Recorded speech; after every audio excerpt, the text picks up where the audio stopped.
Chelsea are so injury prone. If anything happens to those three, bro. What we're saying is Chelsea at the moment on and that is a freaking problem, geezer. Chelsea fans, tell me if you think I'm right or wrong. Paddy, you tell me. You said they're building up to this step by step. Thee and all Chelsea fans, and Mark, tell me, who are you going to get? Chelsea are going to stick. They're going to stick to Sanchez. Bro, if we lost Marc Cucurella, you can't replace that unless you go out and get a Nuno Mendes, or in your case, a Calafiori.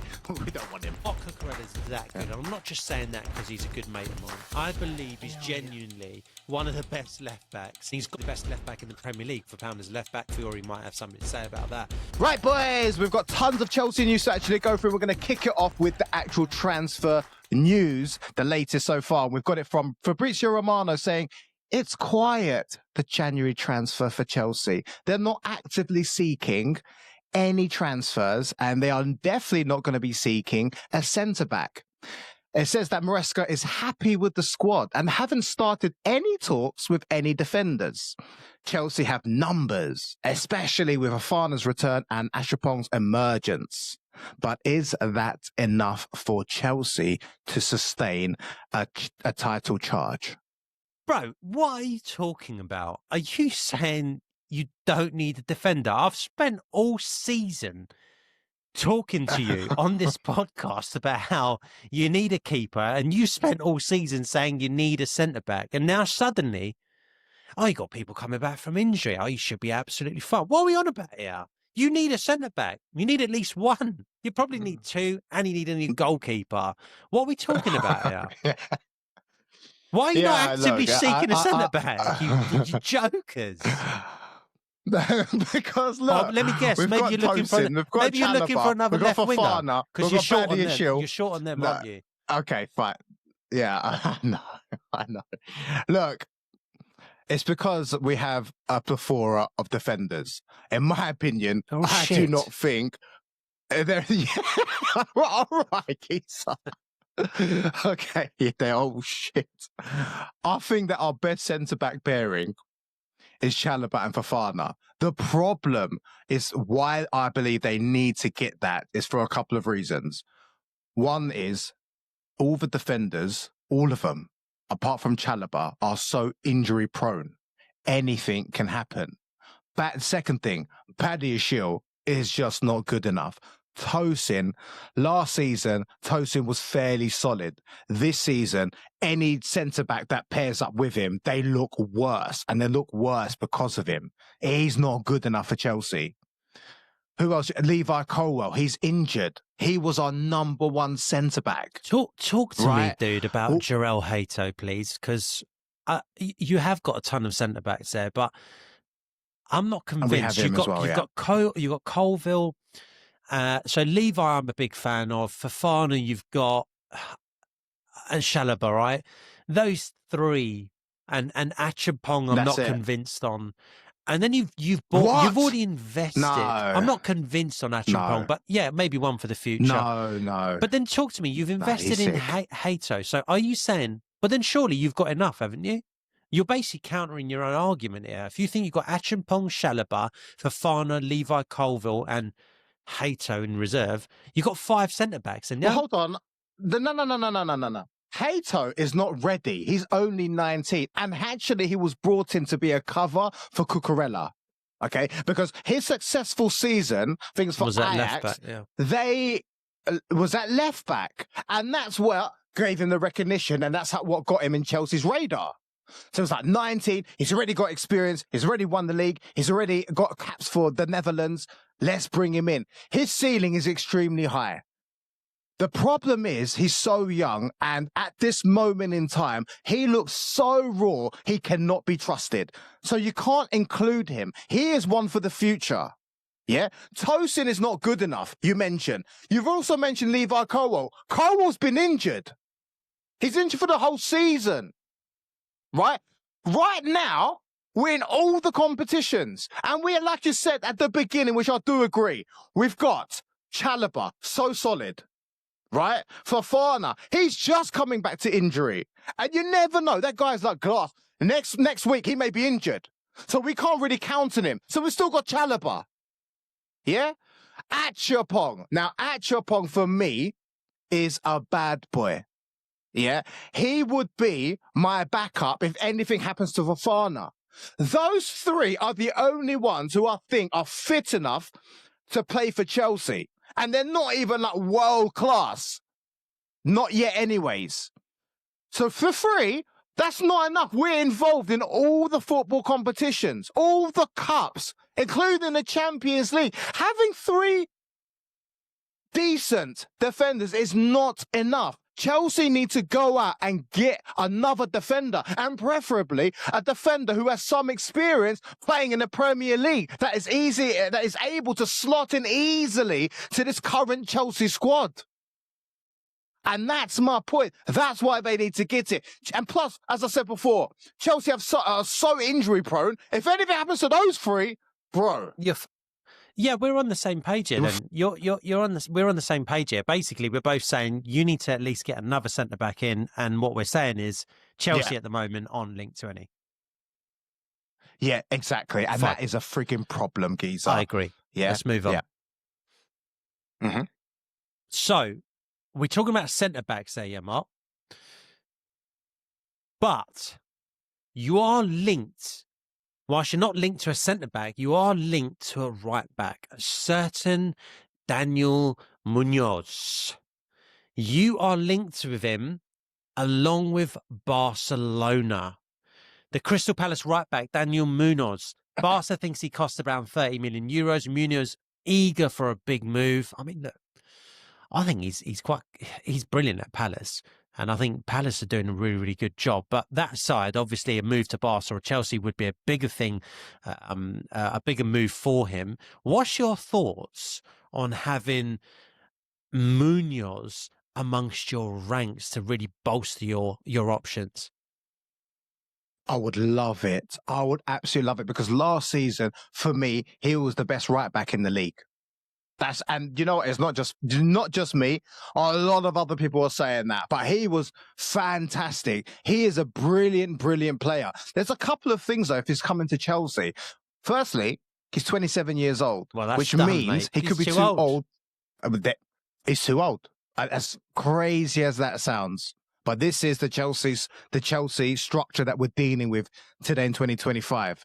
The second thing is, do we really, really need him? Or do we need to fix other positions, purchase other players where we do need, like a centre-back, like we said, like a goalkeeper? Because at the moment, we've got Reece James. Yeah? For me, okay, Jurriën Timber might be having a better season than him. Okay, I'll admit to that. Yeah? But is he a better player than Reece James? No. Reece James has been so consistent recently. He's now able to play 3 games in a week. He had one bad game, probably last week or whatever, when he looked a little bit lost.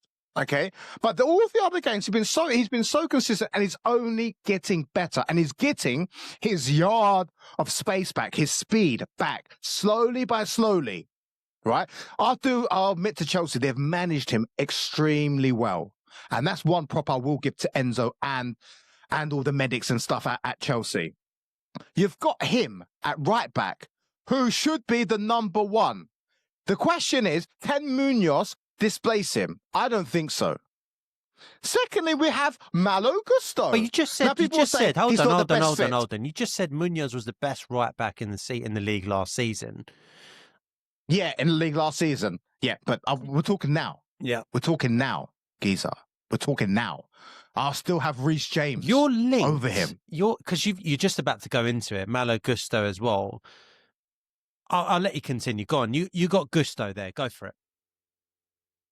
We've got Gusto, okay, and now people say that he's not Maresca is not the biggest fan of him. I just don't think that that Maresca's style of play, okay, it fits Malo Gusto, which is a problem. But I reckon you put Malo Gusto in a free-flowing team, he'll flourish. For example, when he first came to Chelsea, he was one of the best right-backs under Pochettino. Under Maresca, it does not look that. He's caging him a little bit too much. He's controlling him. And I don't think certain players can adapt to Maresca's styles, and I think he's one of them, right? But he can still do a job. I'm not saying that he's not good enough. So it goes back to, do we need Daniel Munoz? I would love him because I think he is a fantastic player. But do we need him? And should we be spending money on other players that we need? I will go with the latter. I'll rather spend the money on an actual defender or on a goalkeeper. So well, that segues us nicely, doesn't they? I get it. He'd be a luxury right now that you need to focus on. You need to focus on essentials as opposed to nice to haves, right? Yeah. So that segues nicely onto the next one, right? Sanchez or a new keeper. Now, you know where I stand on this, Mark. You've been linked to Mike Maignan since it feels like time began, right? In fact, the guy's probably aged out of his bracket now for you guys to even get him. Even if he was, 10 years younger, you probably wouldn't be able to get him. But let's see, Mike Maignan, he's pushing for a Chelsea move, right? And he has been for a period of time. You guys were close to getting him. You were disappointed you didn't get him. How old is Mike Maignan? And can Chelsea break their structure when it's a goalkeeper, not an outfield player? Yeah, I think that Chelsea will make the exception, especially now that he wants to come to Chelsea. He's pushing for a move. That's what reports are saying, and he'll come on a free. And I think that Chelsea will make certain exceptions, and I think he would be one. The problem is that Enzo Maresca and the board are fans of Sanchez. There's lots of Chelsea fans out there that are saying, oh, you know what? His stop shotting has got better. His distribution has got better. It may have. Statistically, it may have.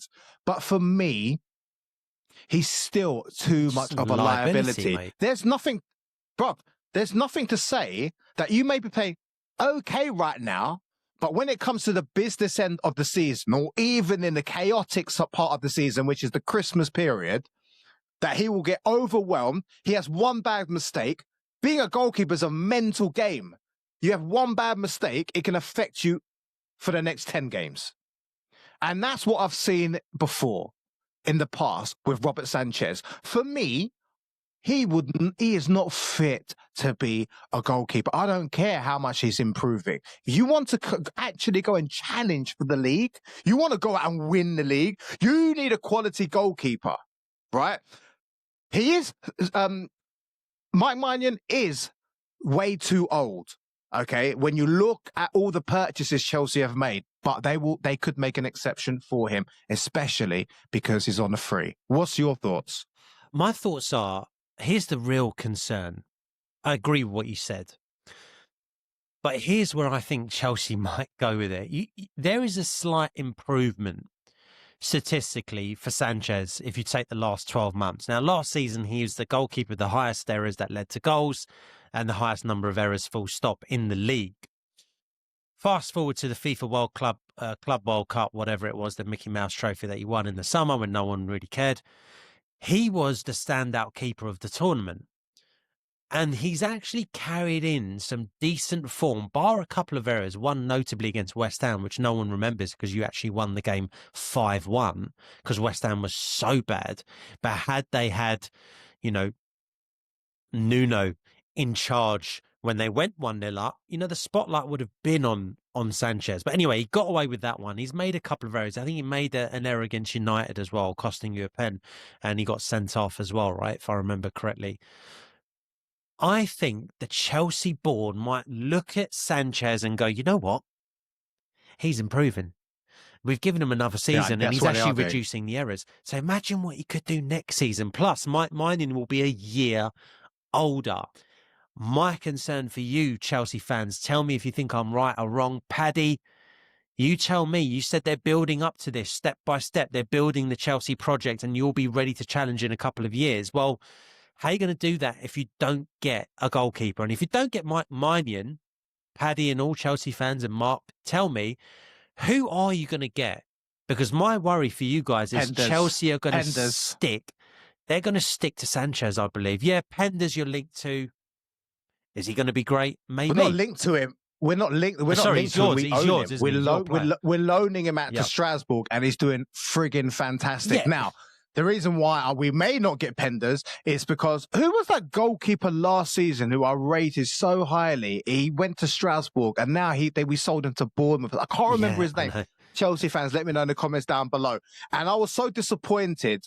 He played a few games as well. Petrovic, thank you so much, Geezer. That's super helpful. If Petrovic had come in, right, and he was the first, I'll be so happy. I would be so happy.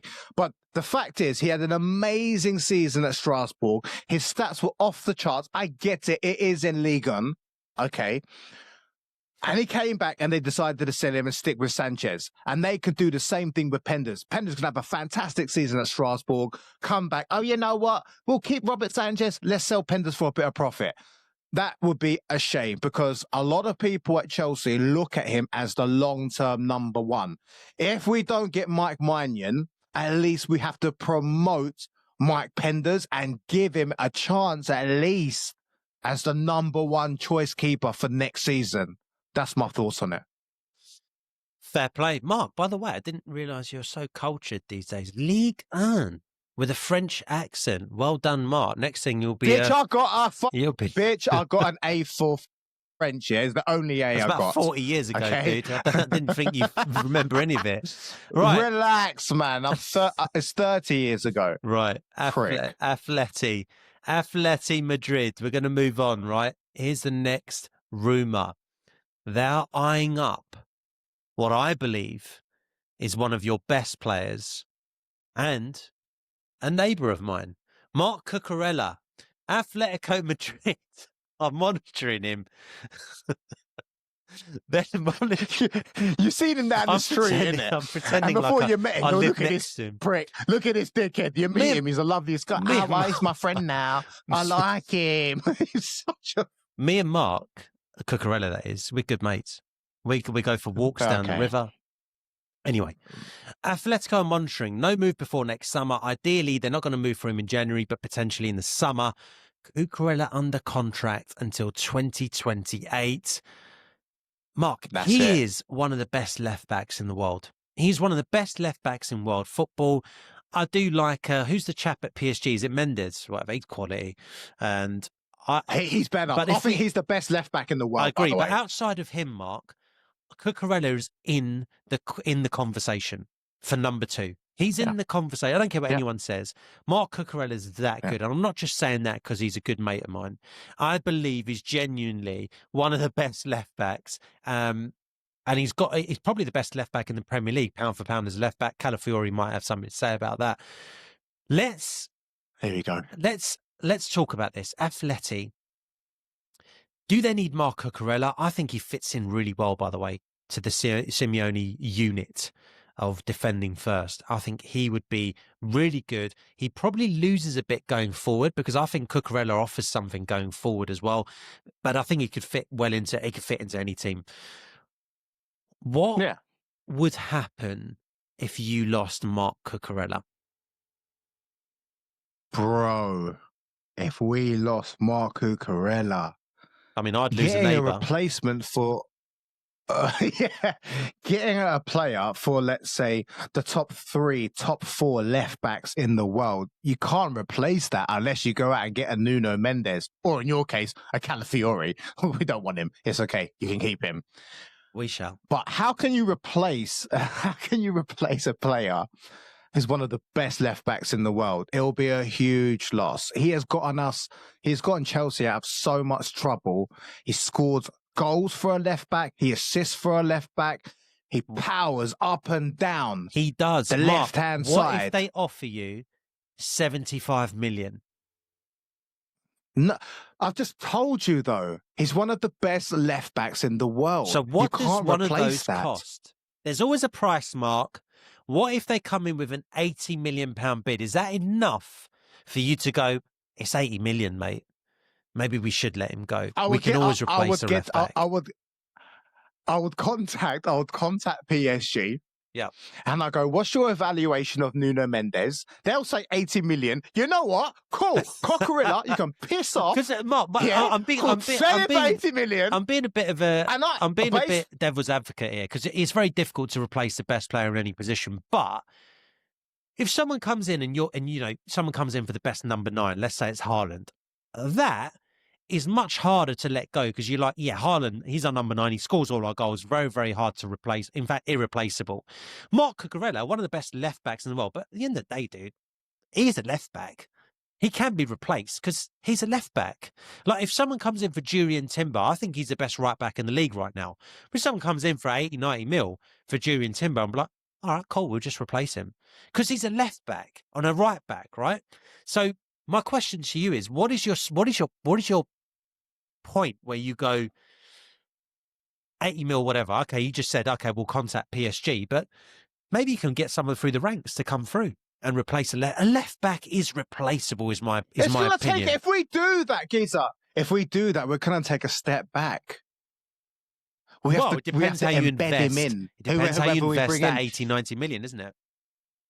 No.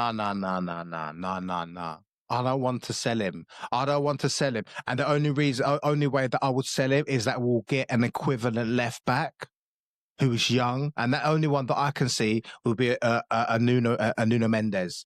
But if we can't get him, I don't want to sell him. 80 million, I get it. It's a left back, it's a wing back, etc. I understand what you're saying, but he's so vital for Chelsea.